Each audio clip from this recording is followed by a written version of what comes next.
Well, hello, sports fans. It's Larry Eater. This is Athletics Chat numero 4. Stuart and I are... Stuart is in lovely Oxford, England, and I am in San Jose, California. And Stuart, it's dropped from a lovely 36 degrees Celsius, which it was the last couple of days, so 102 to 106 over here. Now it's a lovely about 25, 26. So I'm sitting in the backyard. I'm enjoying the little hummingbirds tweeting around. And thank you for catching up with us on, what's it, about 9:30 Friday night? It's 8:30. I think it's about 36 with us as well, but that's probably Fahrenheit. Yeah. Oh, you're that cold, huh? Oh, my God. It's got incredibly cold this week. I mean, it was really hot earlier in the week, and it's now become really cold. Wow. Yes, because in Wisconsin at this time, it's in the, it's nice, warm, late spring. I mean, we had snow 2 weeks ago. But in California, it's just started. It's really getting hot. And so what we've been doing in the evenings is we're 30 minutes from the coast.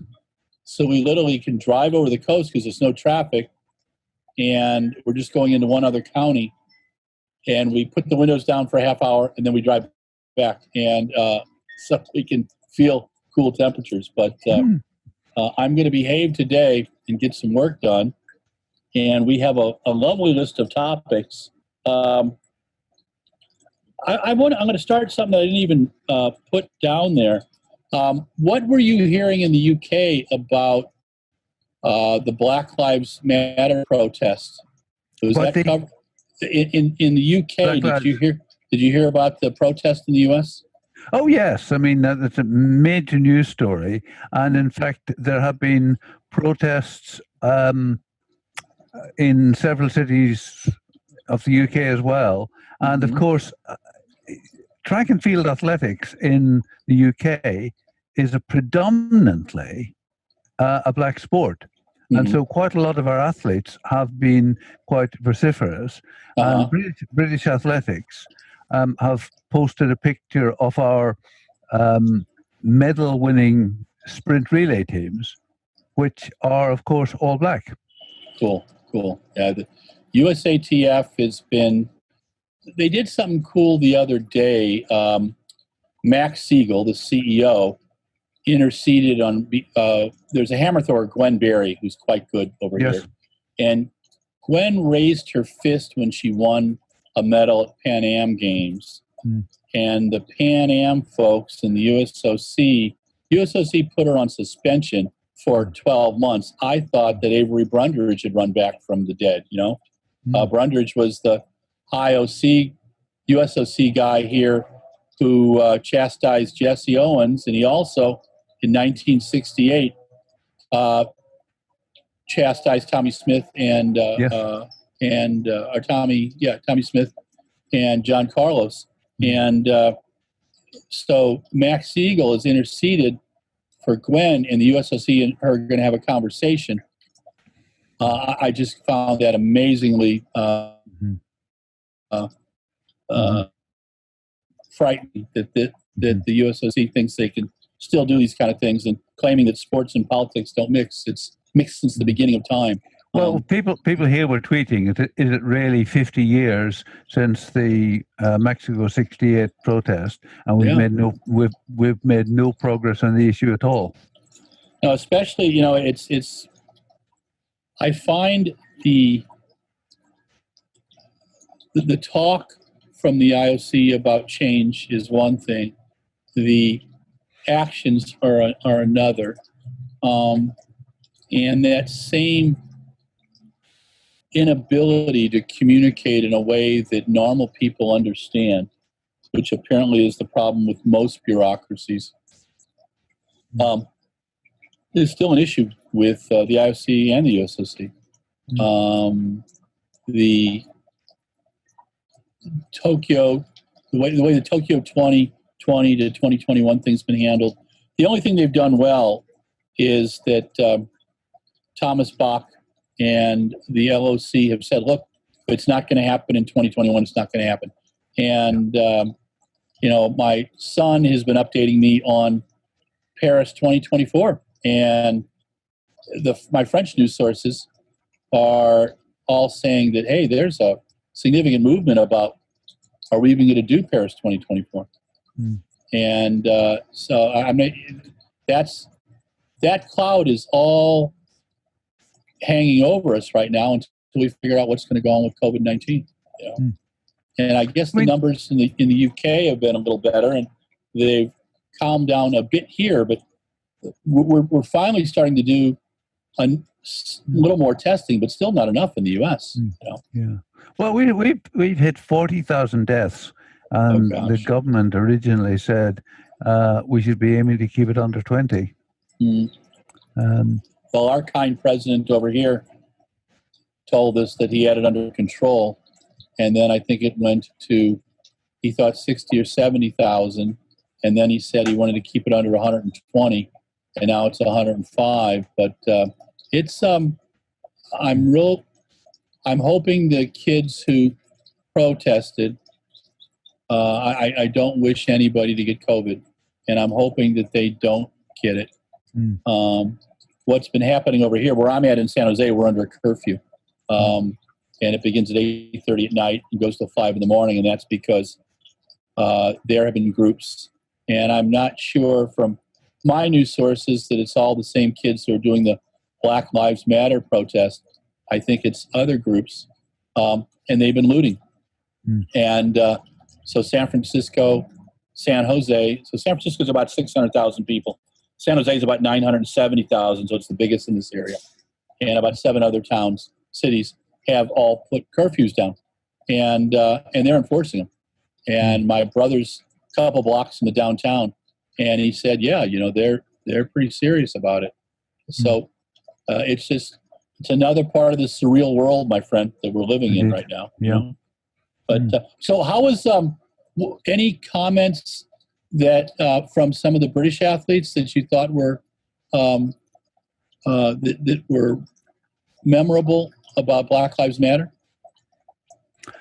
I mean, Tiffany Porter, who is a British athlete but who has lived most of her life in the US, has always had the Black Lives Matter on her as part of her Twitter feed. And yeah, I mean, I've exchanged some personal messages with people, and probably the problem is not as much in the public eye in the UK, but there's still massive issues. And I mean, there was a great quote from the Formula One auto racer world champion Lewis Hamilton, who is a person of color. And he said, in fact, his boss was quoted as saying, Lewis said to me, how often do you think about being white?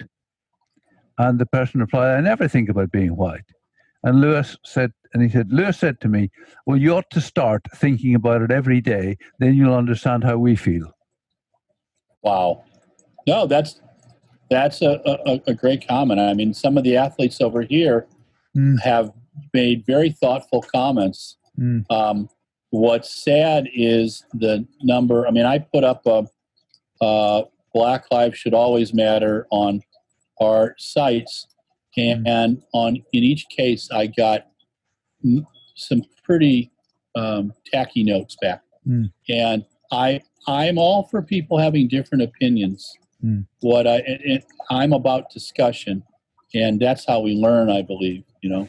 And I think that, and to me, it's quite ironic because I was 10 years old, but in 1968, and I remember being at a Cub Scout event when we heard that Martin Luther King was assassinated. And I was in St. Louis, and I remember some people gasped, but some people absolutely despised him. And that's when I first began to understand some of the divides in this country. And then I remember Robert F. Kennedy in June of that year being shot.